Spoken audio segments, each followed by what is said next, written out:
All right. What's up, everybody? We are recording episode 1 of what we're calling the Unknown Music Podcast right now, the Nirvana episode. The name of that show might change at some point. We've been toying around with some ideas. Yeah. So far, we're not sure, basically. So, basically, the idea of this podcast is to go into a little. Well, hold on. Don't start that yet. Hold on. Wait till we get into the episode to do that. Damn it. This live stream is just a formality. I wonder if this will change it any. Come on. I just need the stupid YouTube link.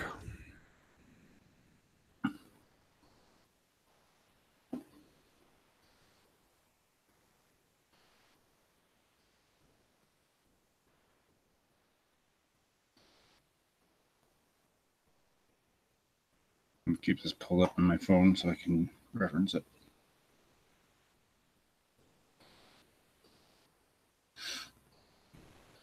Okay. Twitter. All right, you want me to bring in the show? Do the opening? Sure. Cool. We'll do that for now, and I'd like to transition that into being you, or like we take turns or something. I'm good with that. Yeah, I definitely don't like being the one that does it all the time. All right, the tweet is tweeted on the Howdy Inc. tweeter. That makes it insanely official. God, and the thumbnails are always so bad. God, they're always like so deep in thought. Stupid, man. I hate it. Let me. I'm gonna go get my tablet and mute that too. Okay, cool. Or my iPad. Hang on. Mm-hmm. Yeah, make sure you clarify that I know that it's an iPad and not just a tablet. Huh. Yeah. It's about to go down. Unknown Music Podcast episode 1. The Nirvana episode.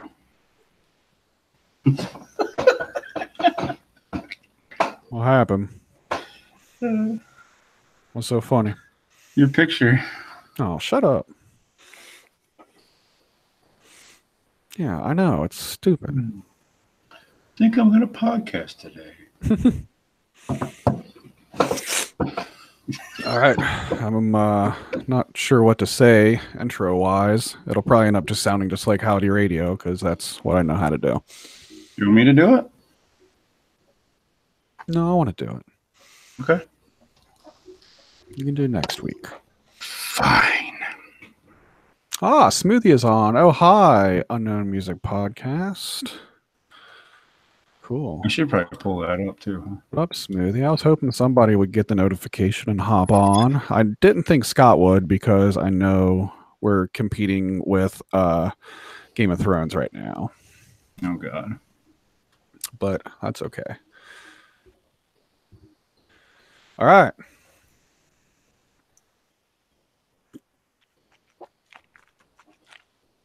Are you ready? Yeah. Here we go. All right. Let's hit record on Audacity.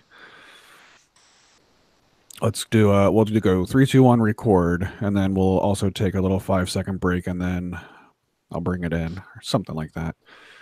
All right, ready? 3, 2, 1 record. Looks like I'm recording. I guess we should have done a test, but I think it looks all right.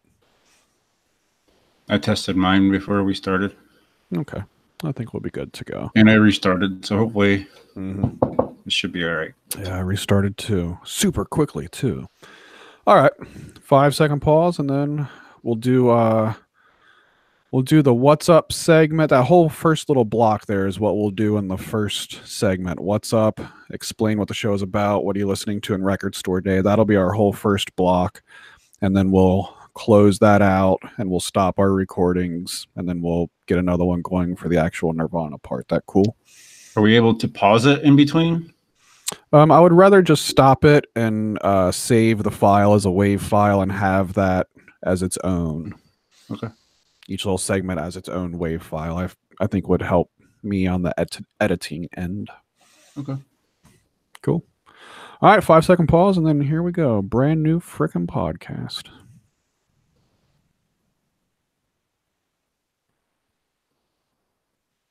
What's up, everybody? Welcome to the very first episode of the Unknown Music Podcast.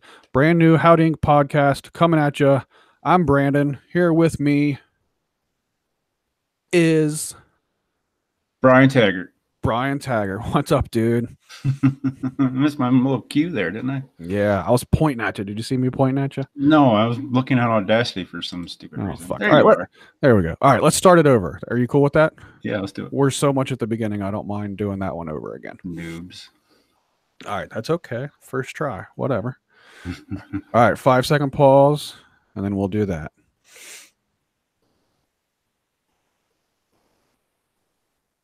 What's up, everybody? Welcome to the very first episode of the brand new Howdy Inc. podcast, the Unknown Music Podcast. Episode 1, the Nirvana episode.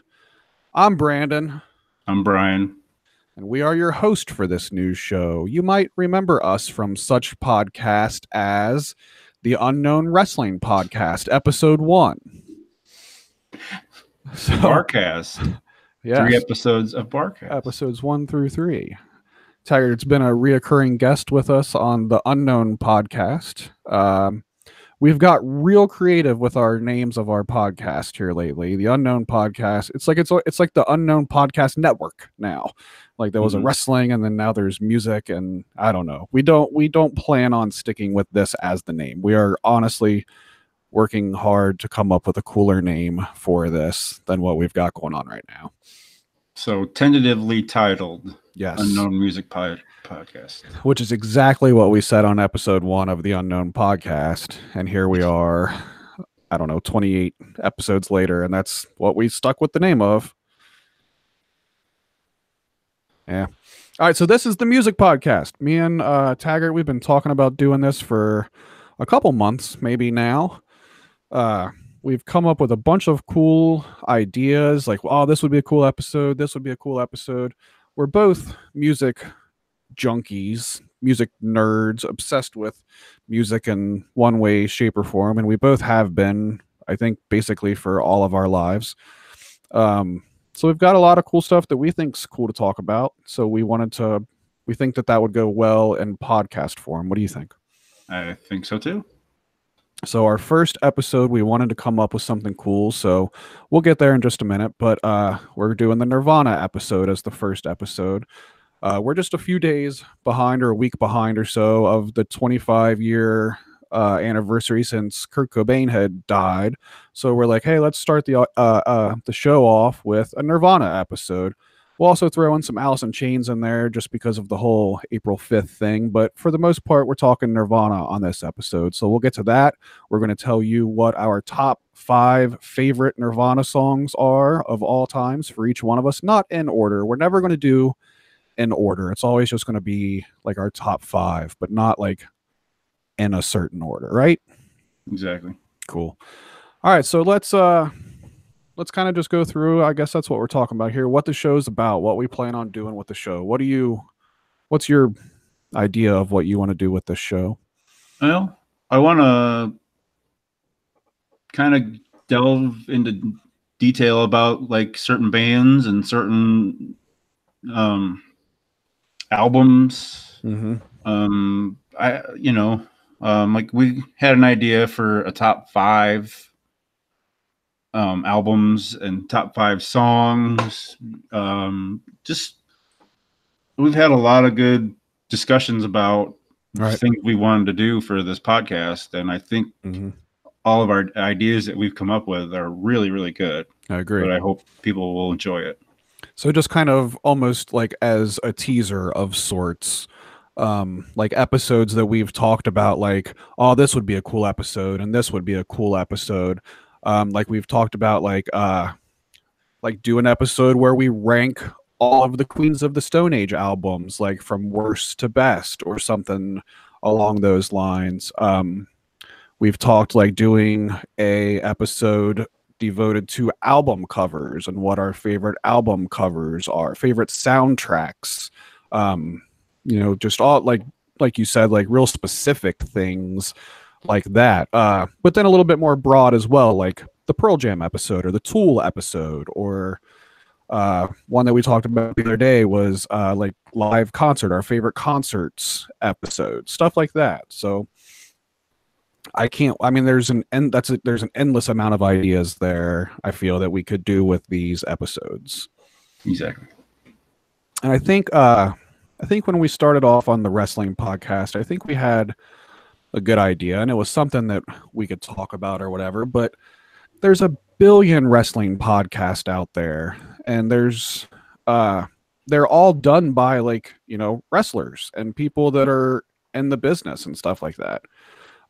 So why would anybody want to listen to a couple little nobodies like us talk about wrestling? Because you can listen to Jim Ross talk about wrestling or Chris Jericho talk about wrestling, I don't know. I guess there's music podcasts done by musicians also. That's probably not any different, but it's not like the wrestling community is, because every wrestler has a podcast at this point. But I think we can come up with a whole lot more things to talk about with music than we can for wrestling, is basically what I'm getting at. Mm-hmm. Cool. So I'm really looking forward to sticking with this, and we want to make this sound as good as it can, professionally and everything. And of course, that'll probably always take us a couple episodes to really get to where we want to be with it. But I think we sound pretty good so far. Yep. All right. Our goal also is to have this last more than one episode or 3 episodes. Yeah, my short-term goal is 2 episodes. My long-term goal is 4 episodes. Wow, you are shooting for the hills, man. Dude, because 1 episode would beat the wrestling podcast and 4 episodes would beat Barcast. So for people that don't know, we did a show a while back called Barcast, which might have been the most innovative of all the Howdy Inc. podcasts that have happened over the years. I don't even remember where the idea came from, if it was your idea or my idea, or if it was someone else's idea that we stole. I don't remember at all the origin of Barcast. You? That was your idea. Oh, cool. You were like, hey, why don't I have an idea for a podcast. Let's do it from a bar, and we'll talk about beer and bar stuff. And you have a bar that's literally 500 feet from your house that we can stumble from when we get super drunk. Yeah. And so yeah, that was kind of the preface of Barcast. And I missed Barcast. I know, it was fun. We were more in like we went to that bar frequently when we what year was that? Do you remember? That's all right. I don't either. 12, maybe 2012. Okay, I was gonna say maybe 5 years ago. Smoothie, what year was that? Yeah, Smoothie. So you were wanting us to bring that back. Yeah. But we were going to that bar a lot then, and we knew all the people there and everything. And we came in with a computer and a microphone, and people saw what we were doing, and they wanted in on it, and they thought it was cool what we were doing. And God, we should have kept that going, man, because that was fun. It was fun. It was our 3rd episode, I think it was. We had a dozen people sitting around the table, attempting to talk into a podcast, just all drunk. I haven't listened back to that in forever. I can't imagine how terrible it sounds, but all I remember seeing some boobies was those boobs on that episode. It was cool, man. I'm gonna have to listen to them back too. Yeah, same. I want to do the same. I'm not anyway. Sure. That's Barcast. This is So anyway, that was the origin podcast of the 2 of us doing shows together. And then we did 1 episode of whatever. Yeah. So we want to do more episodes of this. Cool. So the next little part that we have planned for this show, if you listen to our other show, the Unknown Podcast, we usually start the show off with a part that we call "What Are You Drinking?" And we go around the room and talk about what beers we have. We usually try to bring different beers to the table for that show. But this one, it's simply, what have you been listening to? So between now and the next episode, or since the last episode, we just want to talk about, what'd you get in a kick of? What'd you, something new you checked out this week? Just what have you been listening to? So, what have you been listening to? I have been listening to a lot of Caius the last few days. All right, educate the people real quick on who Caius is, because most people probably have absolutely no clue. Caius is the former band of Josh Homme, who is the lead singer / guitarist of Queens of the Stone Age. Mm-hmm. And Josh was in Caius first as just the guitar player. Mm-hmm. Lead guitar player. Only guitar player of the band, right? They're a 4-piece. Mm-hmm. They're kind of sludgy, kind of stoner rock-ish, I guess. Yeah. But I love their sound. They sound amazing to me.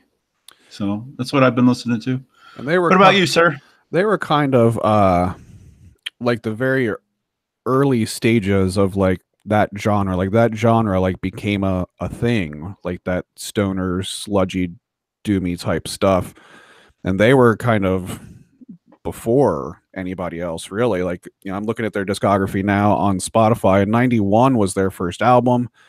That Blues for the Red Sun album was 92, and I think that was like their first big one.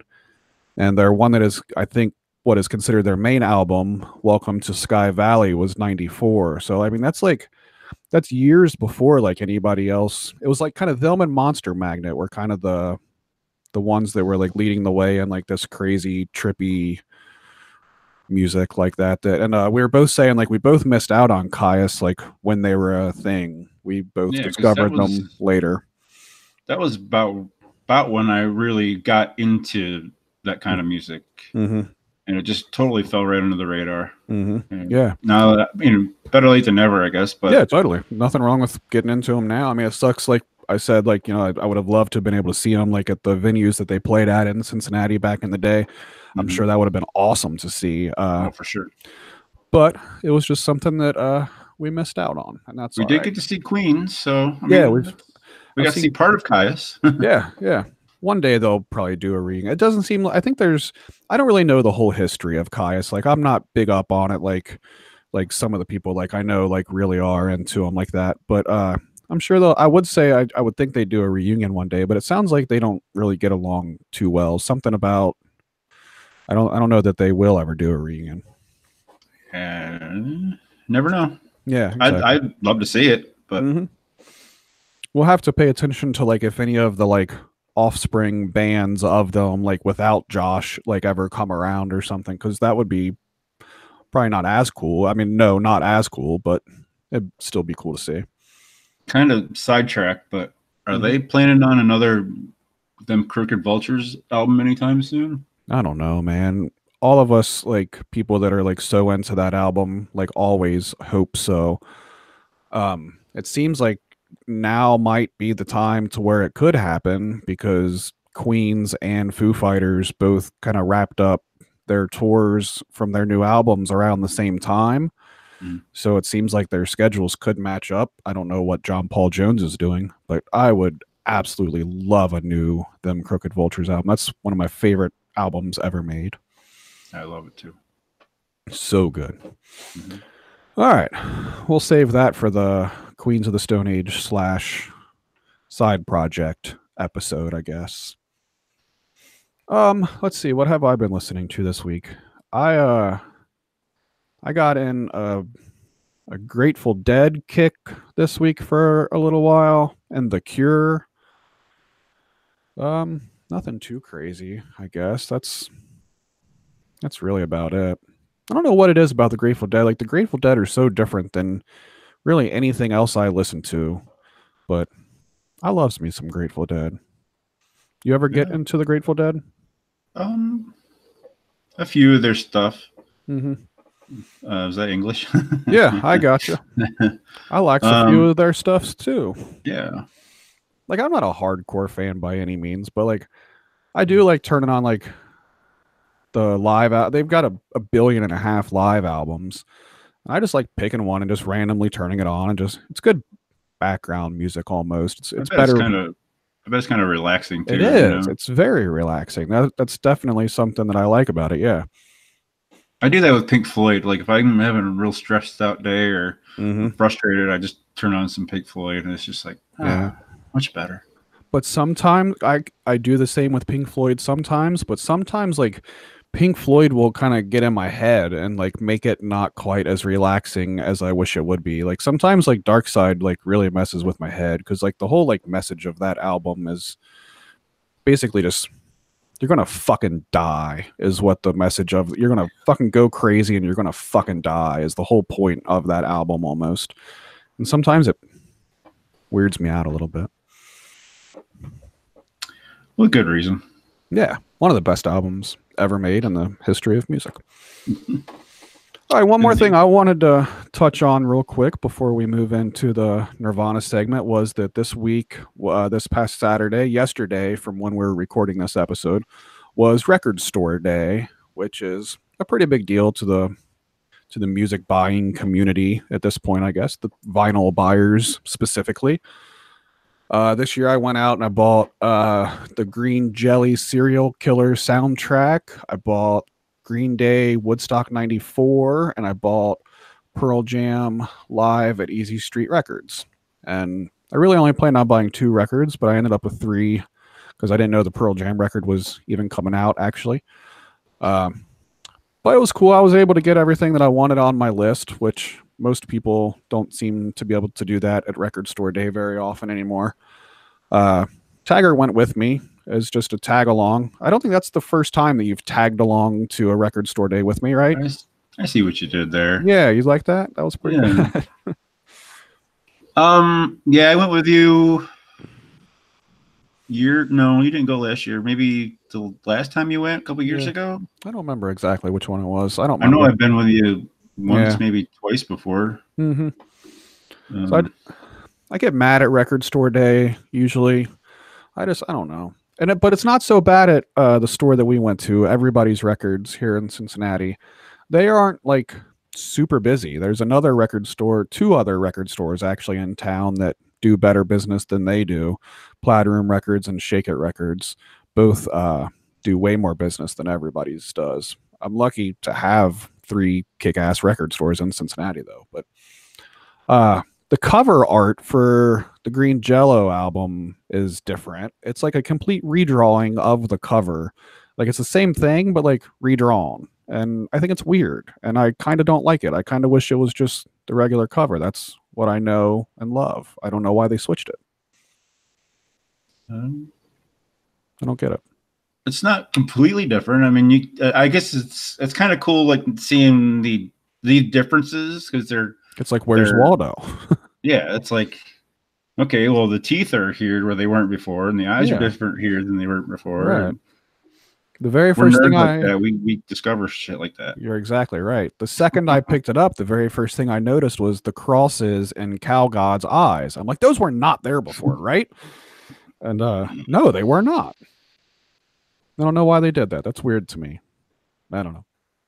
And but on a brighter note, you did text me and tell me that they left the Metallica riff in Harley House of Love. Yeah, I was very, very happy to hear that. Yeah, that was a cool thing the way it worked out because that's the only version that I had ever heard because I had the original version of the record of the tape back in the day, and then Tagger was like, "Yeah, the one I had did not have the Metallica riff," and I was like, "Oh man, you missed out on the cool Metallica riff." So I was glad it was in this one. I never had the album, but on Spotify it does not have the Metallica riff, which gotcha. Yeah, it does. But then this one came out, and I'm like, I hope the Metallica riff is on it. But I was like, they'd probably get sued for doing that again. So why would they include it? But I think they're probably so under the radar at this point that it doesn't matter. I'm kind of a late arrival to the Green Jello thing. Oh, okay. When did you arrive to the Green Jello thing? A year or 2 ago. Oh, I mean, I've heard Three Little Pigs, of course. Okay. Of course. Okay. I've heard Shitman. Okay. You heard Shitman like back then? Yeah. Okay. But the rest of it, you're new, like from when we went to see him like the first time? Mm-hmm. Okay, cool. Well, I went through and listened to the album before we went and saw him. The first time. I was like, okay, this is cool. I like this. And cool. So I had a little more of an understanding before we went to see him. And then the second time we saw them was awesome. And they're coming back again in just a couple months. They come to Cincinnati like every 6 months, it seems like. I will say that they are one of my favorite shows to see. One of the best, I can't stress the word fun enough when it comes to a Green Jelly show. It is just off the charts fun. I think I have pictures of the show from the first time. Yeah. The way Bill Manspeaker just like controls the room and his energy and like his just presence is like just insanely awesome. I don't know. I don't know, man. I mean, it's so much fun. But this is not the Green Jelly episode. I'm saying, man, we could just go on a whole I know, exactly. Everything. And you're right. All right, so let's get into the Nirvana part. Are we about ready to do that? Yeah. All right, let's do it. All right, did you stop that one? Yeah. Cool. I thought I heard you click it. I paused it and then I stopped it. Okay. Because pause was right here off the screen from the video. I like that first part. I thought that was good. I thought that went very well. I'm having a hard time with my fifth song. Uh-oh. Well, you got a minute till we get to that part. And I've already got... Don't tell me what they are. Okay, I won't. Damn it. I'm going to have to... My phone is blowing up. Ooh, I need to listen to that. Live at the Paramount? Yeah, I know. That came out on Record Store Day yesterday. Damn it, we should have got that.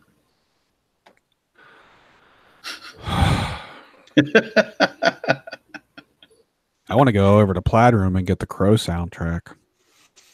That'd be cool. Yeah.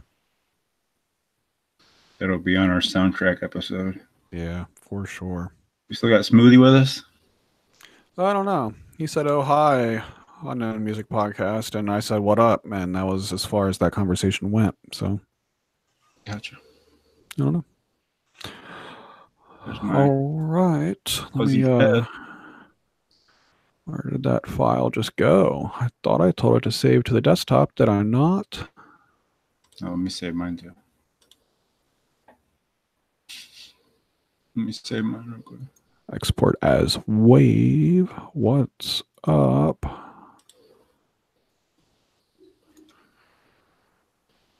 Oh, and we're live. Okay. Oh, yeah, we're live.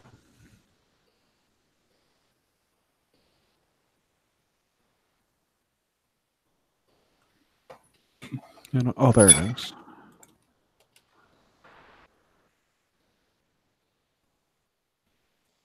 All right. I checked my file. My file sounds good. Okay. Let me check mine. Exporting the audio. Mine takes a little longer because I have a dinosaur computer compared to you. Just throwing that out there. That's all right. I mean, can't complain. It was a free computer and it runs good. So. That's all that matters.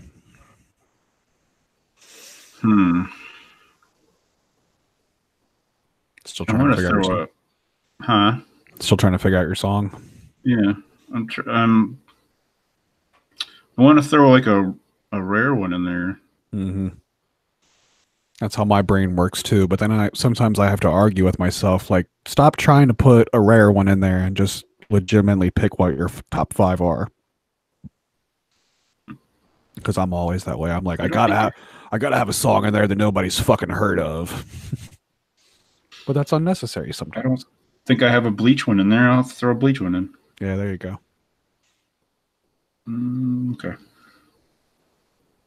Imagine you said the simple note. Just I do not have one from En Utero. Really? Really? All right, we'll get there. All right, did yours finish saving? Let me look. Almost. Did you save as wave? Yes. Cool. 20 seconds. Oh my god. Fuck, man. What is this, 1987? Windows XP? Shut up. That was terrible. Windows XP was not in 1987. This might be a music podcast, but we're also computer nerds. There it is. All right, let me listen to it, make sure it sounds all right. Peep it. Peep that shit. Peep it, yo. Open, motherfucker.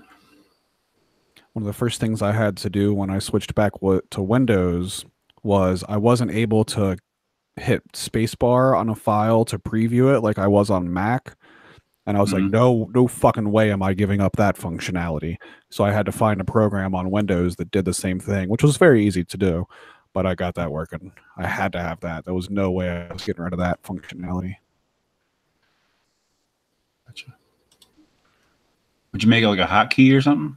It's a program that literally just is meant to mimic the Mac spacebar preview button. Oh, gotcha. Yeah. Program runs in the background. It opens at launch. I don't have to do anything with it. Hit spacebar and it previews whatever file it is. Nice. I love it. All right. Sound good? Yeah. Sweet. All right. I'm going to click the X on this one and then we'll hit record and we'll bring it back in. Bring it back, y'all. All right. 5. All right, wait. Go ahead and hit record.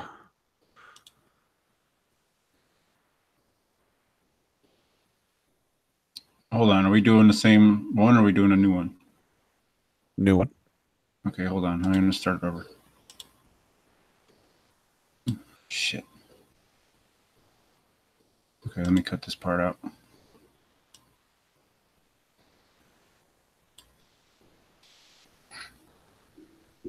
Okay. Cool. All right, we're good. All right. Did you record already or are we starting it still? I'm starting it now. Cool. All right, 5 seconds and then I'll bring it in. All right, man. It's the Nirvana episode. Let's talk about Nirvana. They're a band. Yeah. Oh, okay. Nirvana was a band formed in 1987 in Seattle, Washington. Or I guess it wasn't Seattle, was it? It was Aberdeen. Aberdeen. I don't think we need to give the people this backstory on Nirvana. Side note. Yeah. Did you know that the wrestler from WWE, Daniel Bryan, is billed from Aberdeen, Washington? I did not. No. That is very cool. How about that? We just had what is this? A crossover episode? It is between just a wrestling podcast. So I think it's safe to say, like, for our generation, that Nirvana was the biggest band for our generation, right? Definitely. And rock music, at least. Although I'll admit, when I first heard them, I didn't get into them. Oh, okay. All right. Well, we'll get. All right. Well, yeah. All right. So where did you discover Nirvana? Let's go there. They played them on the radio and from where I used to live in upstate New York. So you heard, like every other person in the world, heard "Smells Like Teen Spirit," and your first thought was you didn't like it? Yeah. The fuck? And then it grew on me. Okay. What were you listening? Okay, so this was like 1991, 92. What were you listening to when Nirvana burst on the scene? Or were you? Were you a music kid at that point? Let's paint the picture here. 1991, 92, how old were you? Man, you make me use my memory.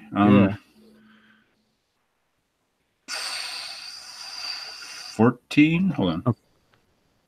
I was born in 81. So in 91, it's pretty easy for me. I was like 10 or 11 years old once Nirvana hit the scene. And I was there from day one.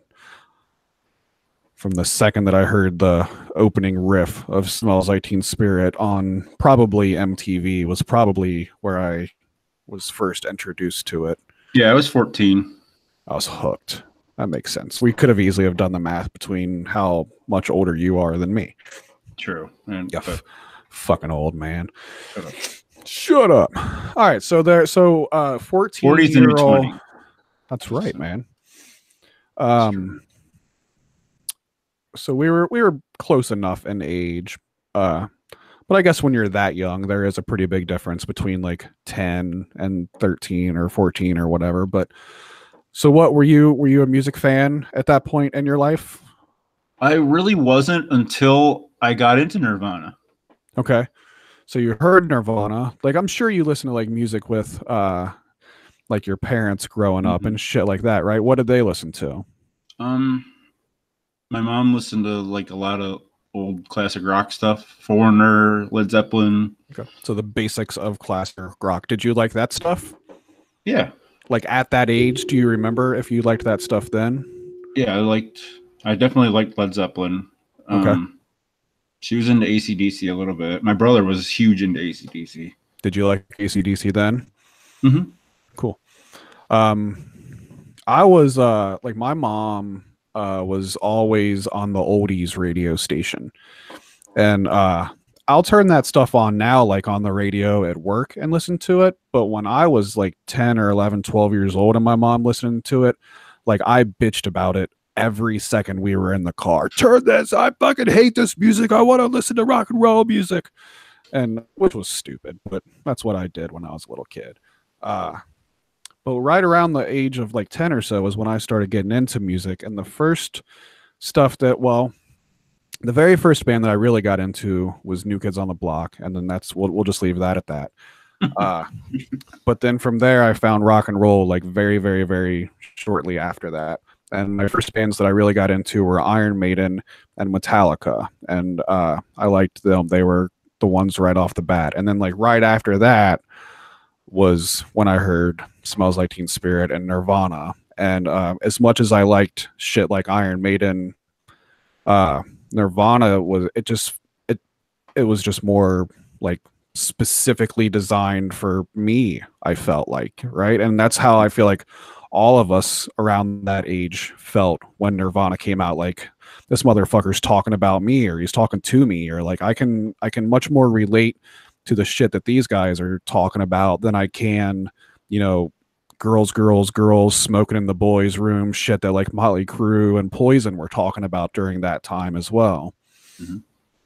I was 10. I wasn't out like partying and doing drugs. Like I couldn't relate to the Motley Crue lyrics. Not that I didn't like them. I liked that music back then too, but for some reason Nirvana, just that teenage angsty grungy sound was just fucking perfect. Right place, right time. Mm-hmm. I mean, it was nothing in rock and roll will ever. I don't think we'll ever see another cool rock and roll revolution like we did in the early '90s with grunge music and Nirvana and Pearl Jam, Alice in Chains, and all that whole shit. Unfortunately, I'm glad that we got to live through that and experience it. I agree. So you heard Smells Like Teen Spirit and you did not like it, and then you probably heard it a million more times regardless, because I know you were probably watching MTV and listening to the radio and shit. So eventually you said it wore on you and you're like, oh, this is cool. Well, I didn't have MTV back then. Gotcha. I remember you telling me that. Yeah. Yeah. But they played Smells Like Teen Spirit a lot on the radio. Mm-hmm. And then, you know, I listened to it a few times and then it grew on me and I was like, oh, this is actually really good. And then, and then Come As You Are came out, and then I was like, oh, that's really good too. And then yeah, my buddy that I hung out with all the time was super into them too, and that, you know, got me into them more. And so this wasn't like much after the song came out then, right? It's like still in the time of like where they were like the biggest band in the world there for a while. Right. Cool. So this wasn't like a thing like Caius, like we mentioned earlier. Like you didn't discover Nirvana in like 2005 or nothing crazy like that. Yeah. So that's how we discovered Nirvana. I remember going out and buying the tape of Nevermind immediately. I don't remember if like when the song debuted on MTV versus when the album came out. Like I don't remember if the album was already, it probably was already out by the time it hit big on MTV. But I remember buying Nirvana, Nevermind, like immediately. All my friends did. Like we all owned it. Everybody owned a copy of that tape. We were all on tapes at that point. I remember reading every single liner note on the inside, everything, which was very typical for how I consumed music back then. Because of that, I learned about Bleach. I think there was something in the liner note that said like also available from Nirvana, Bleach, and I was like, holy shit, these dudes have another album. Because like, I mean, MTV led you to believe that like Smells Like Teen Spirit was their first song like ever made, really, right? So I discovered that Bleach was a thing, and I remember calling the same record store that we went to for Record Store Day, Everybody's Records. I called them and I said, "Hey, I'm looking for Nirvana Bleach." And they said that it was out of print at that point, and that the only way that they could get it in is if they got like a used copy. Somebody brought one and sold one to them, is the only way that they would get a copy. So they said, just keep checking back. You never know when we'll get one. So there was a small portion of my life where like I called Everybody's Records on a like very regular basis. Hey, you got that Nirvana Bleach tape in? No, we don't have it.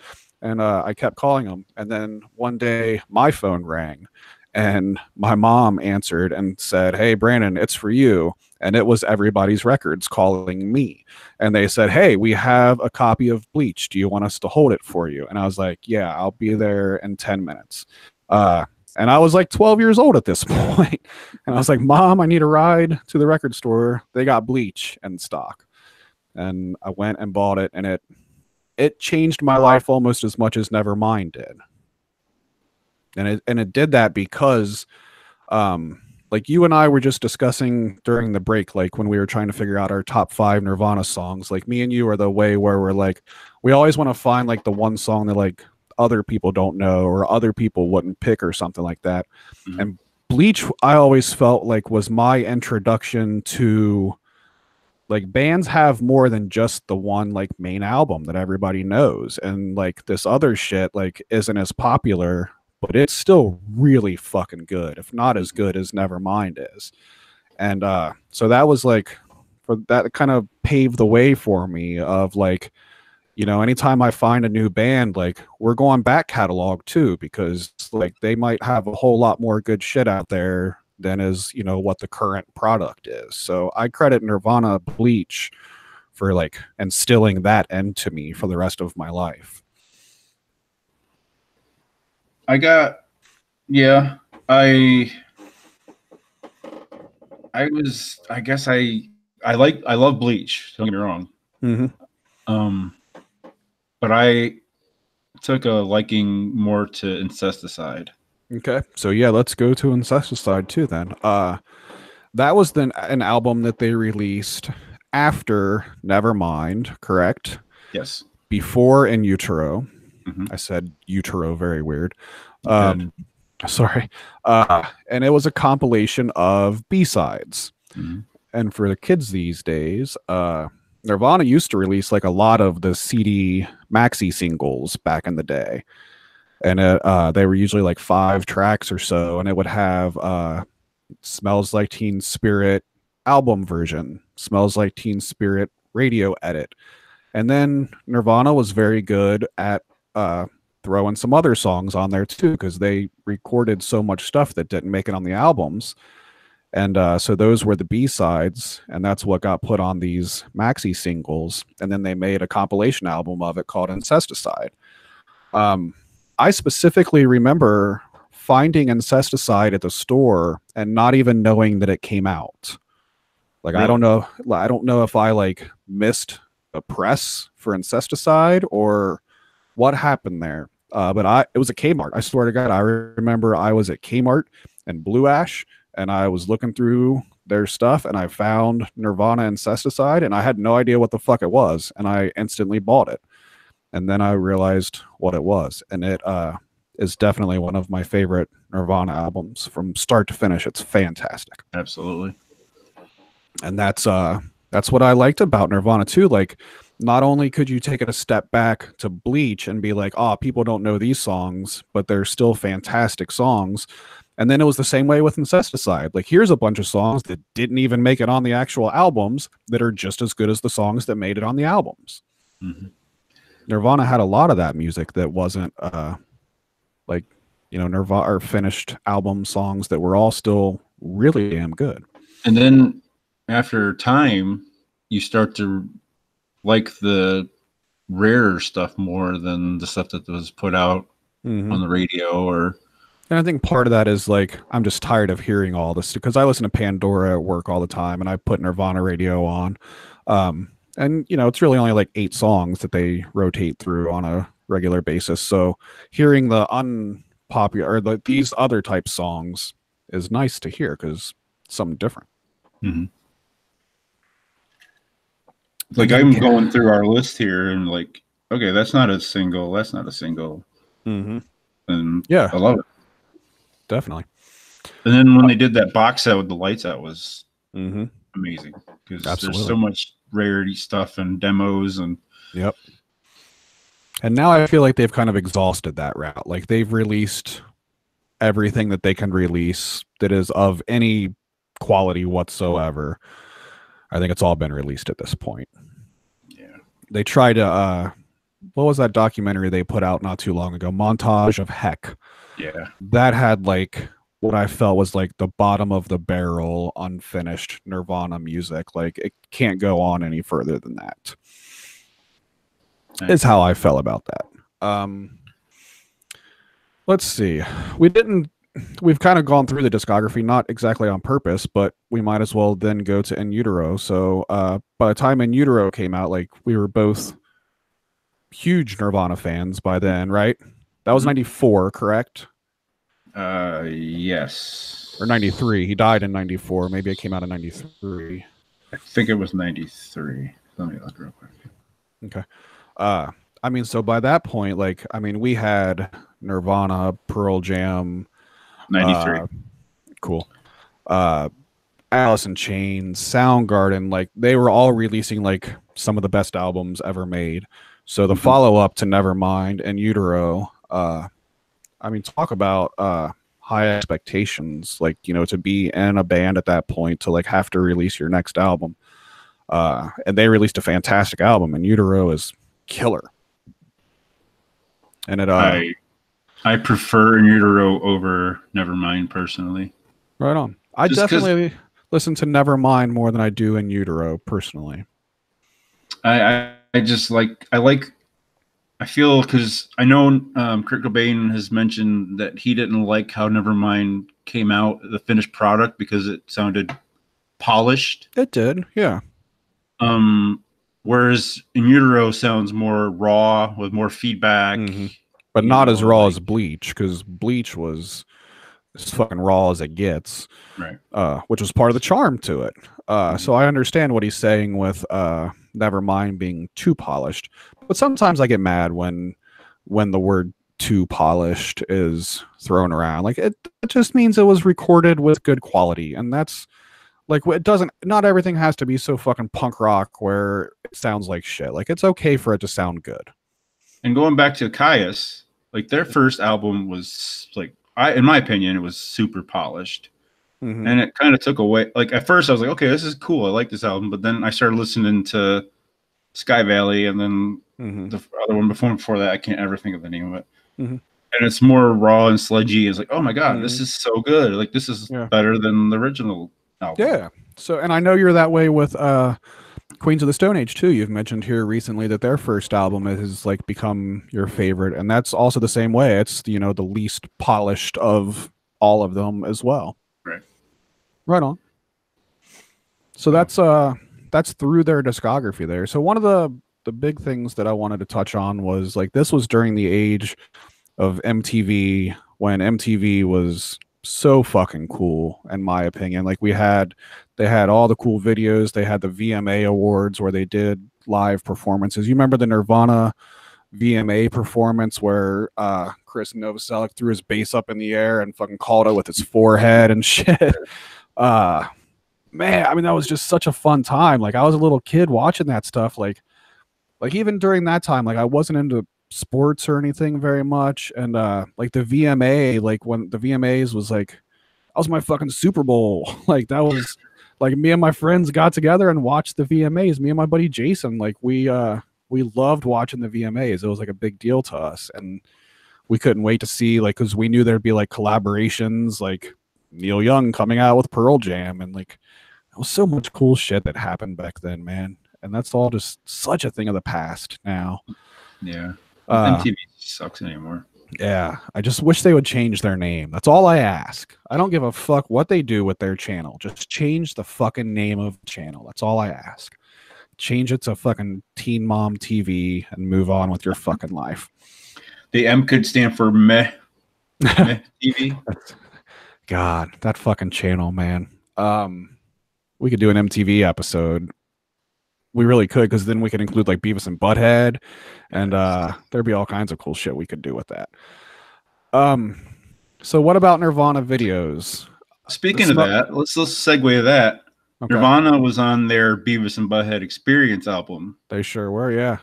Which was that song on there was super awesome too. I hate myself and I want to die. The name of the song, whatever, but maybe it was an omen or a sign of things to come. But yeah, it is what it is. And yeah, or you take the part where Kurt tried to insist that he does not have a gun in one of his songs, and I think he was lying to us at that point. Are we going to get into did Courtney kill Kurt? Is that something we want to do on this episode? There's speculation. Fuck, I mean, it's the Nirvana episode. Fuck it. Let's save that for the segment called When Kurt Died. We'll get there in just a minute. But yeah, I figure we might as well throw that in there. I didn't really even think about doing that, but Nirvana videos were fucking awesome. Did you have a favorite Nirvana video that was on MTV? Let's see. Well, I've had to go back and watch them because we didn't have MTV back. Yeah. Around then. Yeah. Did you have cable back then and not MTV, or your family didn't have cable back then, or what? We had cable, but our TV provider didn't carry MTV. Okay. Gotcha. Or Nickelodeon or any of the Viacom stuff. Oh, okay. Gotcha. I had like I was fortunate. Like I grew up with cable in my house and shit, and we had most of all the channels, like not the premium channels and shit like that, but my family at one point, they got so mad at MTV for all the gross lewd shit that they showed that they blocked MTV, and I wasn't allowed to watch it. Like this was during the time like when Beavis and Butthead started coming out. Like I wasn't allowed to watch that shit, and my mom and my uncle, like they locked that shit down so I wasn't able to watch it on my TV. I of course figured out the workaround for that so that I could watch it, once they all went to bed, and I could record it all on VHS and shit like that. But I think my favorite Nirvana video was In Bloom. I think that's the right one, right? The one that's like the old timey, like that's the one I was thinking of too. Yeah. I think that's my favorite. How can that not be your favorite? Ladies and gentlemen, Nirvana. Like that's Nirvana. That's such a cool, like it showed like the humorous side of Nirvana, and because like Kurt was like always joking and making like funny stuff, so like I felt that video was like very fitting of their personalities, and that's what I liked about it so much. Yeah. But this smells like there's the video that they like, it was like a compilation video that they did, Live Tonight Sold Out. VHS tape. Yeah, I love that tape. I wish I still had it. Same. But there's a part on there where they're playing the show in Britain, and they're playing Smells Like Teen Spirit, but they're playing along with the track. So as they're playing, they're not like playing along, right? Like Dave's doing this as the drums are going on, and they're like very purposely like, we're not actually playing this shit. And then Kurt's like, "Tell all your guys," and stuff. It's a really deep voice. It was so funny. It made me laugh so hard. Yeah, they liked fucking with people like that. Just like when they played on SNL, SNL told them that they were very much not allowed to play "Rape Me," and then they went live. Charles fucking Barkley says, "Ladies and gentlemen, once again, Nirvana," and they started up with the "Rape Me" chords, and then switched into the song that they were actually playing. But all the people in the booth in SNL were shitting themselves like, "Oh my god, they're gonna fucking play Rape Me." So that was one of their other best videos was off of In Utero, was Heart Shaped Box. That was one of the coolest music videos ever. I love just the imagery of that video is so just bright and like disturbing, really. So good. You can't go wrong with "Smells Like Teen Spirit," the video for that too. I mean, that video was classic. Probably the most iconic video of our generation, of the whole MTV '90s thing, was "Smells Like Teen Spirit." That changed everything. The video, I mean, as much as the song itself, but the video is what really just skyrocketed them into what they were. Was the video for "Smells Like Teen Spirit." I remember back in the day, me and my friend Scott would kind of like pretend we were members of Nirvana, and I was always Chris and Scott was always Kurt, and we kind of mimicked their moves. And what did you do? Because I did the exact same thing with some of my friends. So how did you you and I have never discussed this before in our life. How did you do this when you were a kid? Breaking news, folks. No, I just mimic his, you know, he kind of does this, I don't know, he kind of does this hip shake while he plays. I just do that. Right on. Did you have like instruments and shit like that, or? We had he had a guitar and a bass. The bass didn't have any strings on it, but real instruments though. Yeah. Oh, okay. Me and my friends did this with like pretend shit. Like we were kids. Like, I don't know. That's, I guess mine's sadder than yours is. Side note is though, around this same time, I played a guitar for the very first time. My friend had one, and I went over to his house. And the very first song that I was taught on the guitar was "Smells Like Teen Spirit," because it's a very, very easy song. And even as somebody that had never even played the guitar before, like, I kind of understood how to play it. Like, and I was, you know, able to make it at least somewhat sound like "Smells Like Teen Spirit." And that was the first thing I ever played on a guitar, was "Smells Like Teen Spirit." So that's pretty cool, I think. Very cool. Well, that's about when I started playing it too. And then I kind of, after a while, I just kind of quit playing, but then I started hanging out with you, and now we play a couple of times a month or something. But anyway, we try to. Yeah, stay. So I don't feel like we can discuss Nirvana and MTV and not mention Unplugged. The Unplugged show has to be mentioned, or does that get mentioned here in a minute after we talk about Kurt dying? Because Kurt died and then the Unplugged episode aired, is how that worked out chronologically. Did you watch Unplugged live? No. Probably still didn't have MTV at that point. When was that? 96? That was 94. Yeah.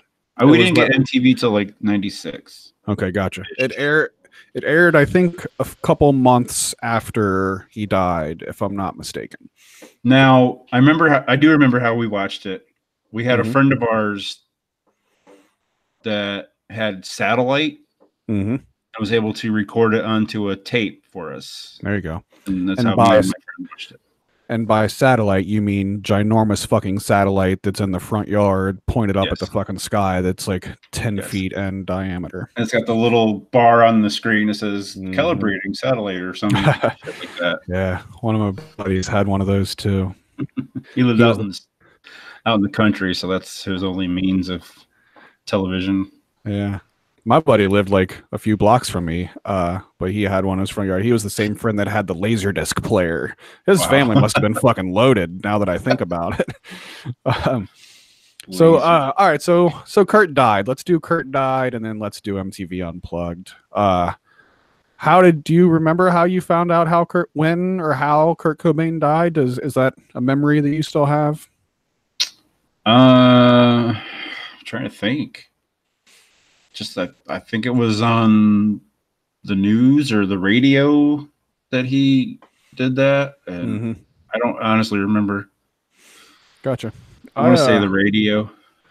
Yeah, I remember. I was at school and I came home from school. This was 94, so I was 13. What grade does that put you in? 13. My kid's my kid's 13 and he's in 7th grade. Yeah, so somewhere around in there. I remember coming home, and as soon as I remember I walked in the door, and my mom was standing right in the kitchen, and she's like, "Hey, that guy from Nirvana died." I'm like, "What?" And she said, "Yeah, the singer guy, he killed himself, and he's dead." And I was like, fuck. And I remember the first thing I did was turn on the radio, which, like, I wonder why I didn't turn on MTV first, like, thinking about it now. But obviously the radio, I don't know. The radio is where I went first on WEBN, which is still the rock radio station here in Cincinnati. And like as soon as I turned it on, it was like breaking news and talking about it and shit. And then I remember turning on MTV and like Kurt Loder talking about it, and they're playing Nirvana videos and shit. And like I was like really depressed by it. Like as a kid, like it like really fucked with me. Like very early on, that somebody that I admired that much fucking killed themselves. So that sucked. And then there was the did he kill himself, or did Courtney Love fucking kill him, or Courtney Love have somebody kill him, or how did that all work out? Do you have any opinion on that 25 years later at this point? I mean, I would like to believe that in my deepest heart or whatever. Mm-hmm. I mean, I don't know. Yeah. He was in that mindset where he would that would be something he would do. Exactly. I mean, the dude was a fucking heroin junkie. Like, I mean, he was super, like, almost dead a couple times because of heroin. Like, he was very much not in a good state of mind. So, 25 years later, I look back at it like, you know what? Maybe he did. But there is a lot of weird shit around it that indicates that he did not. They did a whole fucking Unsolved Mysteries episode. Was that the name of the show? I remember that there was a show that was called that. They did an episode on Cobain dying and whether or not, like, there was so much weird shit about it. So for the longest time, and it was probably just like you were saying, like, deep down in my heart, like I didn't want to believe that he killed himself. Like, so for the longest time, I was one of the ones that's like, fucking Courtney Love did it, or she had somebody. She didn't do it. She wasn't in the country when it happened. Like, that's a legitimate thing. So she didn't fucking do it, but. They were both in Europe when it happened, or when they were both in Europe or something, and then he flew back to Seattle, and then that's when he did it. Mm-hmm. And then there was all kinds of weird stuff, like his fingerprints weren't on the gun. The suicide note that he left that Courtney read at his little funeral thing was fishy. There was so much weird shit around it. There really was. His credit cards were attempted to be used after he died. There was shit like that. Like, but in any other indication, like, I feel like the cops would have looked into it a whole lot more than just like, suicide. So, yeah, I don't know, but I don't know. I think deep down, like, I think the guy did kill himself. I think that's where I'm at with it now. I mean, if you look at it though, I mean. Was Hole coming out after that happened? Hole Lived Through This came out 1 week after Kurt Cobain died, which is the most fucked up thing in the world. His wife's band, for the people that don't understand what we're talking about there, Kurt's wife, Courtney Love, released an album 1 week after Kurt Cobain killed himself called Live Through This. And that's fucked up. The timing of that is impeccable. Like, that's insane to me. And it is a fantastic album. Whole Live Through This is a fantastic album. And there's always been the rumors that Kurt basically wrote the whole thing. And I think that's probably true. I do. I read a book. It's been a while now, but I was reading that she was dating Billy Corgan at the time. Yeah. Didn't he help produce that album? Yeah, something like that. Yeah. Yeah. So that kind of makes me wonder about the whole. Yeah. What's the word I'm looking for? Whether or not Kurt wrote it or not. No, like the whole conspiracy about if she killed him or not. Gotcha. Okay. And then there was always the it's just a thing. Courtney Love wrote Heart-Shaped Box. That was not a Kurt wrote song, I don't believe. I think Courtney wrote that song. She's credited to writing Heart-Shaped Box, which is pretty crazy. I didn't know that. Yeah. So that's that. Then, Kurt's dead, and that sucks. I remember going to the store and buying a Kurt Cobain memorial t-shirt that I wore for years after that. It was a white t-shirt, Kurt Cobain's face on the front of it. That was from a shot from Unplugged. And then on the back of it, it said, "The sun is gone, but I have a light." And it said Kurt Cobain and then the years that he was born and dead and shit. I wore that shirt for years and years and years. The only Nirvana shirt I ever owned was that shirt. Nice. You, on the other hand, have like 27 Nirvana shirts. I have 3, which is kind of off from 27, which is the age that he was when he shot himself. Yeah. I did not do that on purpose. All right. So then right after he died, came what I believe is the pinnacle of 90s rock live concert, and that would be MTV Nirvana Unplugged live in New York. I think is the most important live album released from that era of music, compared to any other Unplugged album, compared to any other just regular live album put out there. I think Nirvana Unplugged is a perfect 10, 100% A+, amazing piece of art. I agree. Yeah, I mean, if you disagreed with me, like, I'd just go ahead and hit stop and like, all right, we're done here. And there's some really good MTV unplugs. I mean, Pearl Jam Unplugged was good. Alice in Chains was fan-fucking-tastic. Absolutely. But the Nirvana one is the best. I think it's the best one. I agree with you there. And it was cool the way I remember watching it live on MTV. I remember my mom unblocked MTV on our TV so that I could watch Nirvana Unplugged live, because like my mom was obviously very familiar with Nirvana, and we're like, look, Nirvana Unplugged isn't going to be like anything bad, so let me watch Nirvana Unplugged. And she did. She let me. And I recorded it on VHS and I watched it back a billion fucking times. And it was cool because like when it first aired, there was a lot of songs on that performance that I didn't know. Mm-hmm. Because there's like 3 Meat Puppet songs. There's a David Bowie song on there, and I didn't know anything about David Bowie in 1994. I knew nothing about David Bowie, let alone the man who sold the world. There was what other cover? There was another cover. The Vaseline's. Which song was that? Was that Jesus Doesn't Want Me for a Sunbeam? Yep. And then most importantly, the closing song was not a Nirvana song. Where Did You Sleep Last Night is a cover song. So I remember like watching it for the first time and like, I mean, I loved it, but I thought like, they didn't play a greatest hits show the way that every other band that did Nirvana or did MTV Unplugged, every band that did that show played a greatest hits set. Where Smells Like Teen Spirit. Right. And I remember reading a thing once or watching a thing once that talked about after the thing was over and they were back in the dressing room right afterwards, they closed with Where Did You Sleep Last Night? They got backstage and the MTV executives and shit were like, hey, we want you guys to go back out there and close it down with Smells Like Teen Spirit. Like, we got to have a big Nirvana song to close out the show with. And Dave and Chris and Pat Smear at the time were all like, fuck yeah, let's go out and kill it and close the show. And Kurt was the only one that was like, no, that's it. The show ended at Where Did You Sleep Last Night? And that was it. And it was done. And he was 100% right. Thank fucking God the show ended with Where Did You Sleep Last Night and not a fucking unplugged version of Smells Like Teen Spirit. It's ended fucking perfectly, beautifully. I agree. Any other ending would have completely have not been as cool. Right.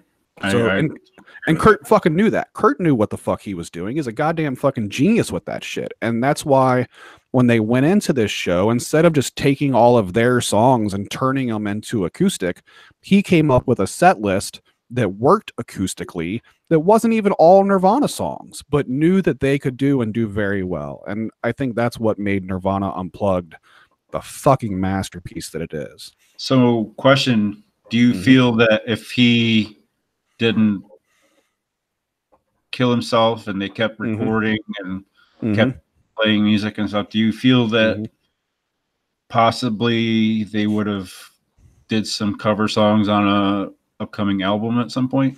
Maybe. And that's another thing too, is that looking at it as because the only way we can look at it as MTV Unplugged was like their fucking swan song. Yeah. And like Where Did You Sleep Last Night was like literally like Nirvana, the book of Nirvana closing, like it's over at this point. And that's what made it, there's no other way to look at it than that because of what ended up happening. Mm-hmm. Yeah. It would have been interesting to see what the fuck they did from there had he not died.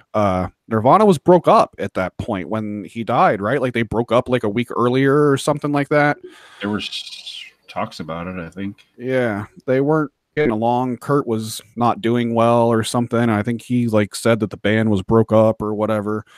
So it'd be interesting to see what they did after that. I know that Kurt was always very worried about the fact that he couldn't scream for his whole life, so he wanted to find like another way to be able to sing without screaming all the time. And I remember reading some cool stuff about Michael Stipe from REM was like trying to be like almost a mentor and a friend to Kurt Cobain and like kind of teach him like different vocal stylings and stuff. And I think that's just like so cool that like Michael Stipe and Kurt Cobain like hanging out talking about like how he could sing and shit like that. I think that's so cool. Yeah. And then there's the story of when Michael Stipe sent the car to go pick up Kurt Cobain when he was in his fucking house dead. You remember? Have you heard that one? He OD'd on heroin, didn't he? No, he was in the house with a shotgun blast through his head. But he was there for a couple days before the police discovered him. Oh yeah. And Michael Stipe was wanting to get together with Kurt Cobain so that they could like talk things out, and like Michael Stipe was like trying to help him get on the right path and shit like that. And Michael had sent a car to Kurt Cobain's house to go pick him up and to bring him back to Michael Stipe. And nobody knew that he was dead. This happened within those couple days of when he killed himself and the police found him, because there was a couple day difference there. And there was a car waiting outside of Kurt Cobain's house to take him to Michael Stipe's house. But little did that fucking car driver know that Kurt Cobain was in the house fucking dead. Because wasn't it the gardener that found him initially? Yeah, that's exactly right. Yeah. The gardener, where was it? The housekeeper? Or no, you're right. It was the gardener. Yeah. I think you are right. It was the gardener. No, I didn't know anything about the Michael Stipe stuff. Mm-hmm. I think that's cool. I wonder how that would affect his, because that's kind of how his not claim to fame, but that's his signature, is his vocals, screamy. I just wonder how it would, if he were to keep going and got vocal lessons from Michael Stipe, if it'd be like how James Hetfield got vocal lessons, and now he sounds fucking stupid. Yeah. Yeah, that's a great comparison. And we'll never fucking know. Like I've always thought like maybe like, maybe if Nirvana didn't exist, maybe he would have, kind of like done like a Foo Fighters kind of thing and started up his own thing and like, maybe had a different sound to it and didn't scream as much to that or something. I don't know. Unfortunately, we never will know. That part sucks. Foo Fighters, real quick. You a Foo Fighters fan? You like the Foo Fighters? Yeah. Whole lot, little bit there, whatever. Where do you put the Foo Fighters in your list of like favorite bands? About average. Yeah, that's about where Foo Fighters belong, I think. There's been times where I've been like really into them. I think they've released some music that you can get really into, but here lately I've been kind of pretty bored with Foo Fighters. But Dave Grohl just seems like the coolest motherfucker in the world. I agree. He seems like a very, very, very nice guy. And Chris Novoselic, I wish would do more than what he does. I don't get to see him play bass very often anymore. And he's just such a good bass player that it's a shame that he's not out there doing more than what he's doing now. He's in a band now. Is he? But they're not doing anything, are they? They're not as well known as Nirvana, obviously, but yeah. Let me look it up real quick. Gotcha. Like I got real excited when he did a guest spot on Foo Fighters' Wasting Light album. That was the first Foo Fighters album that he finally did a guest spot on, and I thought it was awesome. I thought was so fucking cool. And then he's done a little bit more stuff with them here and there lately, so I like to see that. But at the same time, I appreciate that they didn't start doing that shit like at the very beginning of the Foo Fighters career. I appreciate that Dave Grohl like took the time to like make it not Nirvana. Now, from what I've heard, is Dave was doing Foo Fighters stuff while he was still with Nirvana, and then Kurt was like absolutely in love with what he heard of the stuff that Dave was doing. Yep. So I thought that was pretty cool. That is very cool. Yep. All right. What else, man? The one more thing I wanted to just touch on real quick before we get into the main event here of our top 5 songs and we wrap this episode up. Me and you both are big just art nuts in general in different ways, shapes, or forms. But album cover art is something that we both love. So out of all of the Nirvana albums, what is your favorite cover art? I'm gonna have to say Incesticide. That's mine as well. I agree with you 100%. Simply because Kurt did the drawing on the cover. I have always just loved that cover, definitely. But at the same time, man, there's not a bad one, definitely. No. Like, I mean, obviously the fucking naked baby chasing the dollar bill is one of the most iconic images ever captured. But I agree, the Incesticide album cover is my favorite as well. Close second would be In Utero, I feel. I 100% agree with you on that one as well. So. If we're ranking albums, which we're not, but if we're ranking albums, In Utero is at the bottom of my list, but the album cover is closer to the top of my list. So really? That's just how that works. All right, let's get into it, man. This is what we were talking about doing our top 5 songs. These are not in order. We're not doing like a 5, 4, 3, 2, 1 thing here or anything like that. This is just 5 songs that are our 5 favorite songs of Nirvana. Sounds good. You got yours? Yeah, finally. All right. You want to go first? You want me to go first? We'll go back. Let's go back and forth like that. Is that cool? Yeah, I thought we were stopping in between, but what do you mean? I thought we were doing another. This is going to be another segment. Oh, gotcha. No, let's just keep rolling with it. Okay. All right. Top 5 Nirvana songs of all time. What's your first one? In no particular order. This one might throw you off a little bit. I have Frances Farmer Will Have Her Revenge on Seattle. Cool. All right. So that's one from In Utero. For the people that may not be super knowledgeable about, we're also going to real quick throw this in here. We're also going to get a playlist going on Spotify that you'll be able to subscribe to, that we're going to update for every episode, and then we're also going to keep another playlist that's like an ongoing. So like as we do things like this and we tell you like our top 5 Nirvana songs, next week our top 5 whatever songs, we're going to add all of that stuff to a playlist as well, so that you can listen to and check out the things that we say that we like. Also, we'll throw a Kaya song in there, we'll throw a Grateful Dead song in there, and we'll like make a little playlist of all the stuff that we talk about on the podcast. I like it. Sorry to throw that in there. So Frances Farmer off of In Utero. Yeah. Awesome song. Love that song. One of my favorite songs on that album.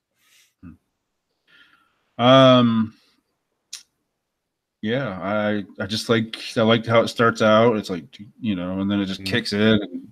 It's just great song. Great song. Next up I have an Aneurysm from Incesticide. Yeah. The song is just phenomenal. Yeah, one of their best songs, definitely. I noticed this when I was looking at yours. I had Sappy, which is kind of like one of the under the radar ones, I feel, because it's not been on an album. It's been on it's a B-side.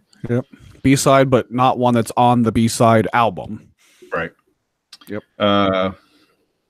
Another one from In Utero is Penny Royalty. Yeah.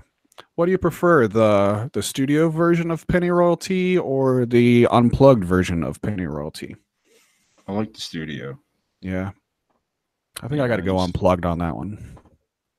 I mean, I like them both. Yeah, totally.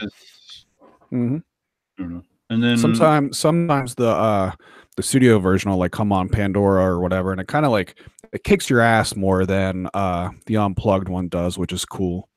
Right. That's kind of the stuff that I like. It's just kicks you in the balls. And then I had a really hard time thinking of a fifth one. So I was like, well, I don't have any from Bleach. So I put About a Girl as my fifth. I feel like that's a phenomenal song as well. Absolutely. It's off their first album. Most people don't own it. Which they recorded with $600. That's right. Blows me away, but yeah. No kidding, man. What is your top five, sir? In no particular order. In no particular order. My first one on here is Drain You, which is from Nevermind. I know we're not doing like in any particular order whatsoever, but if somebody said like I had to pick what is your one favorite Nirvana song, Drain You is my answer. The very first time I heard that song, I think it's been my favorite ever since then. I don't know what it is about that song. It just rocks so hard. I love the lyrics to it. I think it's Nirvana at their finest. I love Drain You. It's a very good song. Next up on my list is also on your list, Sappy. I think that is their finest example of the B-side, like we were talking about. Such a good song. Just so big. Video too. Say that again. So that's a very good video too. For Sappy? Yes. I don't know if I remember the video for that. It's basically just a bunch of live outtakes from when they're playing, but it's good. I like it. Cool. I'll look that up. I don't remember that. And then my next one would be off of Bleach. I needed one off of Bleach as well, and Negative Creep was that one for me. The song is so fucking obnoxious. He's just wailing and screaming and making noise. It came on Pandora at work the other day, and I listen to a lot of weird shit at work. I get away with a lot of weird shit at work that I listen to. And the girl I work with very rarely makes a comment about the stuff I'm listening to. And then Negative Creep came on last week, and she's like, "You have to change it. This is fucking terrible." And I was like, it'll be over in a minute. You'll be all right. The one with the yoga pants? That's the one with the yoga pants. Yep. She does not have good taste in music by any means. Yeah, definitely. She likes that bro country shit that's on the radio now. So obviously her opinion of music means nothing whatsoever. Sometimes she'll get on me like, your music is too depressing today. And I'm like, oh, you might be right, actually. Like that, sometimes that does happen. And I'm like, all right, let me liven it up a little bit. Sorry about that. But when she told me to switch Negative Creep, I was like, no, I will not. No. My other one, this one's off of Incesticide. Sliver is a fantastic song. Just so catchy and just so poppy. It's just so damn good. I feel like we should have made this a top 10. We easily could have. I love that song. Ooh, I love that song. Ooh, I love that song. Yeah, we easily could have. And my fifth and final one is Where Did You Sleep Last Night from the closer of Unplugged, because I think it is just one of the most perfect pieces of music ever recorded ever. So that's my top five. So what's your honorable mentions? You want to throw some honorable mentions in there? Did I? Okay, I'm sorry. I didn't have any from Nevermind, so I'm gonna throw in Lounge Act because I love that song. Hell that bass line as it starts out. Territorial Pissings is another one off of Nevermind that I fucking love.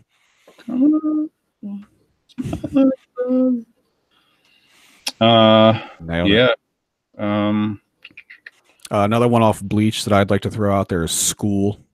School is good. I like Mr. Mustache. Yep, definitely. Another fun story of me being a kid. My friends, we started a band. This was maybe like 6th or 7th grade or something, like around this time. We started a band and none of us had any instruments or any knowledge of playing any instruments, but we had the dream of like being big cool band one day. So like we had a name for the band and we would draw logos for the band. And then sometimes we would like write lyrics for the band, and that's as far as our band ever made it. But it was fun to do in elementary school. And my friends were into Nirvana, but they were not into Bleach. Like they didn't go backwards like the way that we were talking about. Like they stuck with Nevermind, and that was good enough for them. So when we were writing lyrics for our band, I stole lyrics from Bleach because I knew that my friends would not know that I stole them from another song. So I stole the lyrics from school and I wrote them out, and I wrote them as that they were my own. And I took it to my friends and like showed it to them, and they thought it was fucking terrible. And they're like, "This is stupid." Like, because we were in school, and they're like, "Don't write a song about school. That's stupid." Like, fuck you. Nirvana did it, and it's a great song. Yes. I was trying to steal other people's shit like way early on, and that's not cool to do it that way, but fuck, whatever. So I'm looking at the 20th anniversary of In Utero on Spotify. Mm-hmm. Bunch of good B-sides on that one. Yes. You can't go wrong with Moist Vagina. That's right. That was so good, though.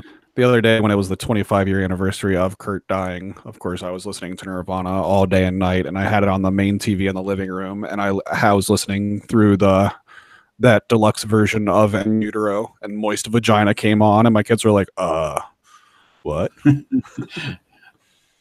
So funny. Yeah. And they don't even mention vaginas at all other than the title. It's all about marijuana. Yeah. And then crazy side note to that is that when we filmed our movie Ninja Land way back when, Howdy Inc.'s one and only feature-length film, Is that where you cured yourself with the beer bottle? Yeah, that was the one. It was a shitty old ninja movie is what it was. So like we talked, and then we took out our talking and then overdubbed it to make it look like it was a shitty overdub movie. So we had to move our mouths to make it look like we're talking. And one of the main thing that we said most of the time was moist vaginas. And that was, for some reason, I don't know why we said that, but it was obviously a reference to Nirvana. So if you watch that movie back, you'll see our mouths, moist vagina, moist vagina, moist vagina, moist vagina. And then we overdubbed it. Now I got to watch it again. Yep. So Nirvana's still releasing shit. They just came out with something for Record Store Day yesterday, live at the Paramount. I'm all for that, man. They should keep releasing live stuff for sure.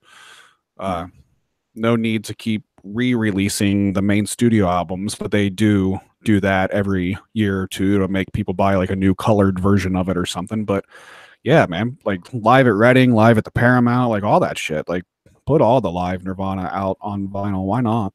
Money Banks to the Wishka. Yeah, I don't think that's on vinyl at all. That one is super good. Mm-hmm. I don't know that they've ever released that on vinyl, actually. I'm not 100% on that, but I don't think so. Cool, man. Is there anything else? I think we touched on just about everything Nirvana, right? So. Cool, man. Unfortunately, neither one of us ever got to see them live. Yeah. I got a couple buddies that did, and they've got their stories about that, but unfortunately, I don't have one of those. Me neither. If I had a rock and roll time machine, which is a future episode that we'll get with, Nirvana is pretty high up on that list of people that I would like to go back in time and see. Agreed. Well, all right, man. I think that'll do it for the Nirvana part.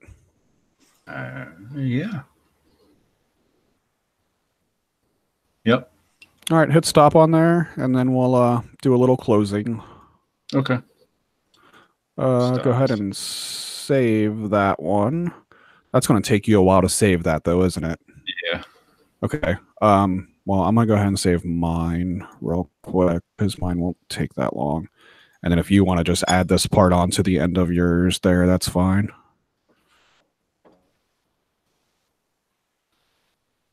All right. I'm saving it right now. I thought you were going to wait to save it. Well, I'll have to do a... Can I do a new one while that's exporting? No, I can't. No, but you can add it on to the end of it if you want. Okay. I mean, if it ain't going to take that long to save, whatever. Mine's done in 7 seconds, but yours, I guess, will take longer than that. 2 minutes and 55 seconds. All right. Hit cancel and just add it on to the end of it. Are you able to do that? All right. Cancel. You good? You want me to add it to the end of this one? Yeah. Go ahead and like hit record and like make sure there's like a good like 10 seconds of dead air there just so it's real easy for me to see where it is. All right.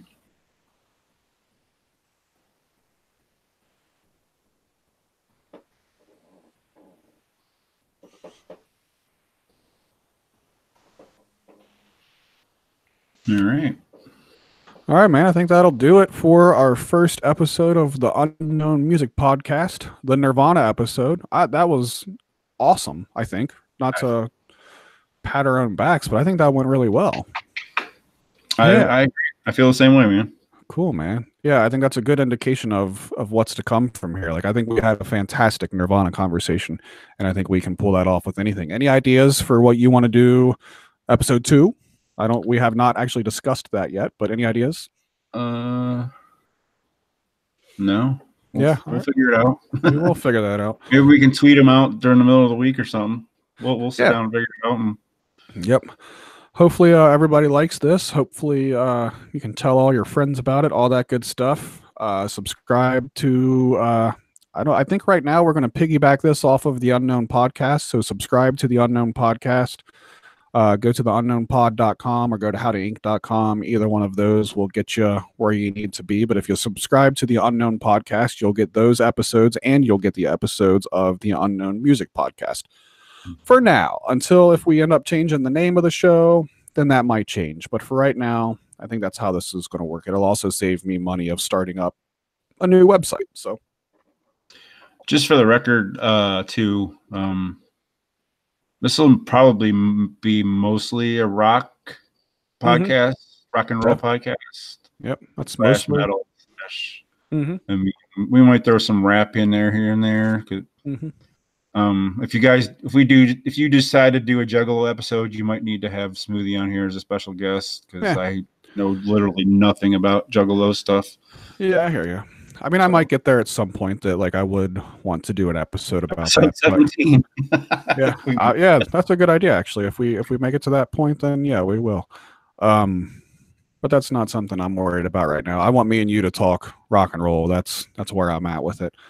Yeah, I mean, there's not a whole lot of rap that I can really get that into detail with, to be honest with you. I mean, we could probably do an episode that's just the rap episode, and like I could probably pull off an episode like that, but not a whole lot more than that, really, to be honest with you. Kind of a generalization of.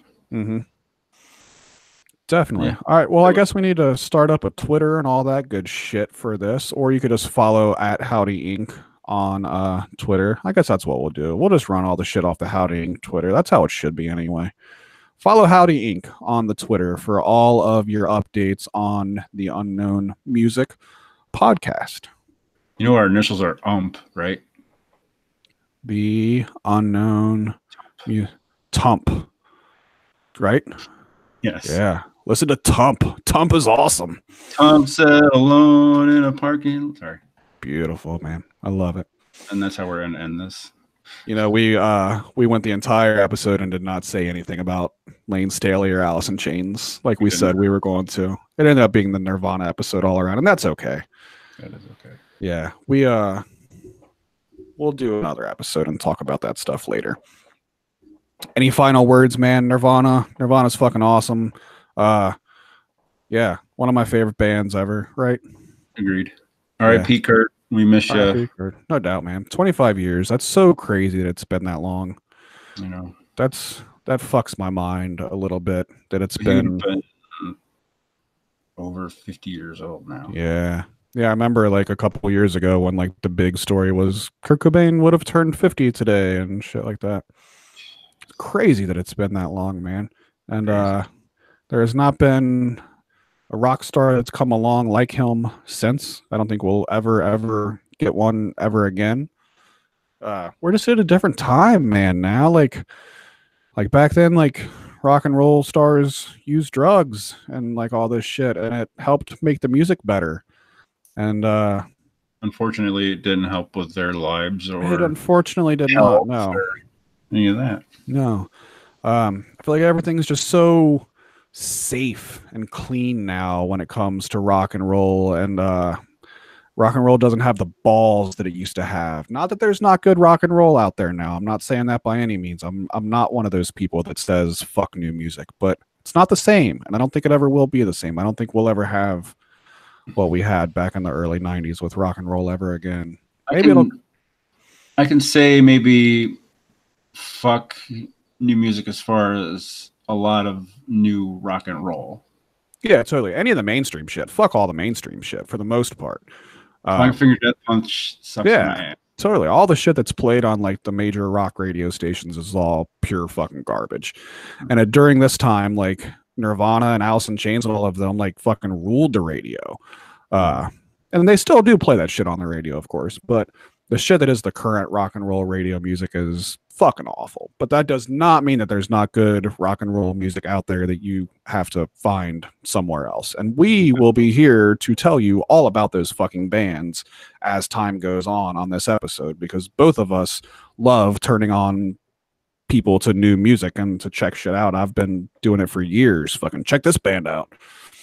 We should do that as a segment too, is hey, check out this band. Totally. Okay. Definitely good with that. All right, man. Episode 1 in the books. Nirvana kicks ass. And I think that'll do it for us. Check out howdyinc.com. Follow Howdy Inc. on Twitter. Tags 78 on Twitter. Captain Howdy 1027 on Twitter, Instagram, all that good shit. I think that's about it. We'll see you for episode 2.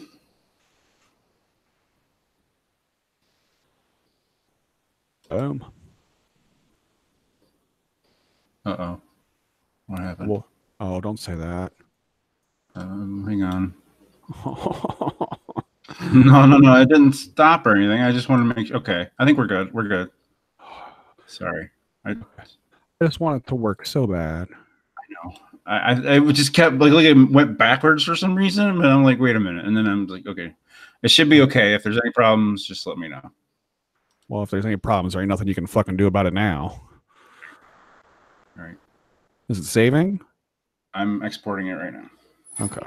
How long's it got? I'm putting the name in. Okay. If it ain't too long, I'm gonna stick around and see if it works right. All right. I named it Nirvana Body. All right. It's gonna be 2 minutes and 54 seconds. Okay. All right, so I got 3 parts. I got What's Up, Nirvana, and Outro. I have not checked the outro yet. I checked Nirvana.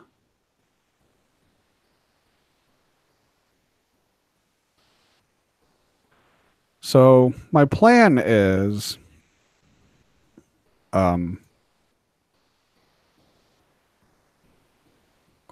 I sound good on my end. I'm happy with the way I sound on my recording. I won't be able to do anything tomorrow because I work a double, unless I work on some when I get off later tomorrow night. But I think I'm going to take like, the next few days or so to put all this together. I want to like kind of spend more time in post-production with this than we normally do with a podcast, because I want to add in a bunch of music. I want to add background music of what we're talking about. I think that will be vital to making this show cool, is to have that kind of shit playing in the background. Maybe as we go along, we can learn how to do that like in real time so that it can all be done all at once, because I know that can be done, but I have not learned how to do that yet. But I think I can do it in post-production via Audacity, and I think I'll be able to make it sound good that way. Okay. So I think I might spend the next few days or so like really polishing up the episode and getting it good with all the background music and stuff. So I think I might take a few days to like get it done and put it out. Okay. If that's cool by you. That's fine with me. We're still live, by the way. Mm-hmm. Okay. Yep. Behind the scenes.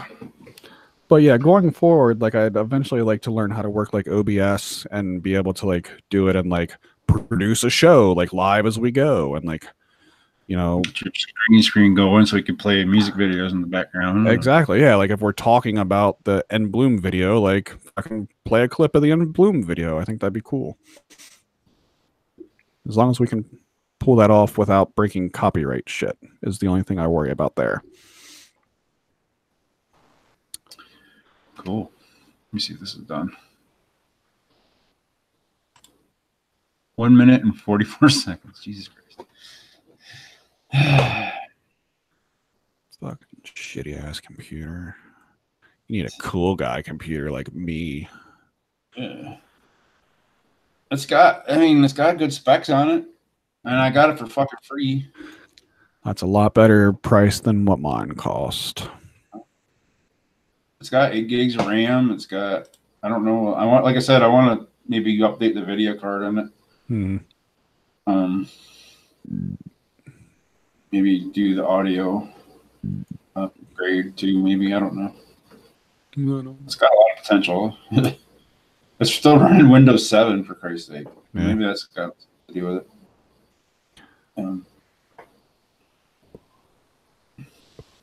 But yeah. Shit, I was going to say something, but I forgot what it was. Oh yeah, new microphone is something else you wanted. You said you wanted to get to. Yeah. I went to Micro Center last night too. We were just kind of all out. You got money in your pocket, you're going shopping. I get it. But I didn't buy anything, which is weird. But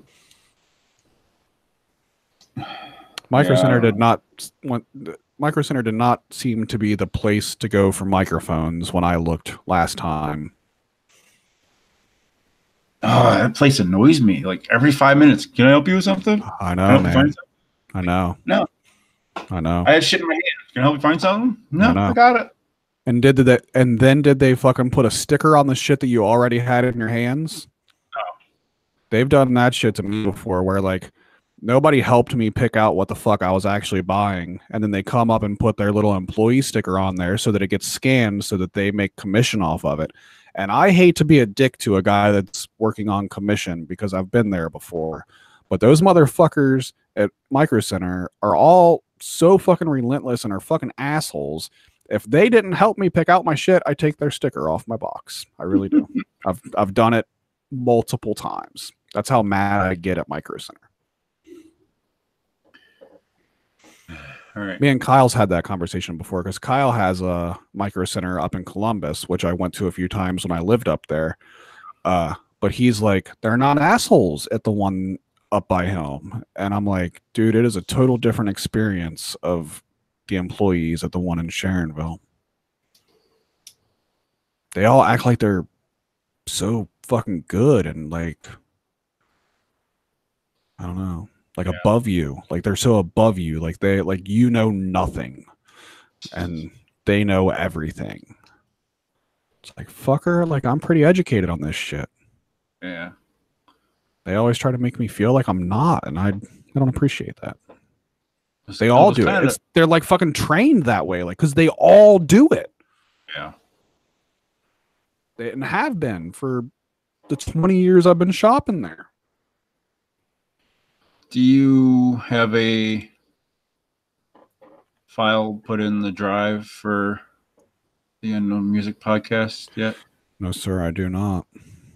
Do you want me to make one since I'm right here? Yeah, if you're able to do it, go right ahead. Because I'm logged in as Howdy Inc. right now. But I'd like for you to share it with my personal email.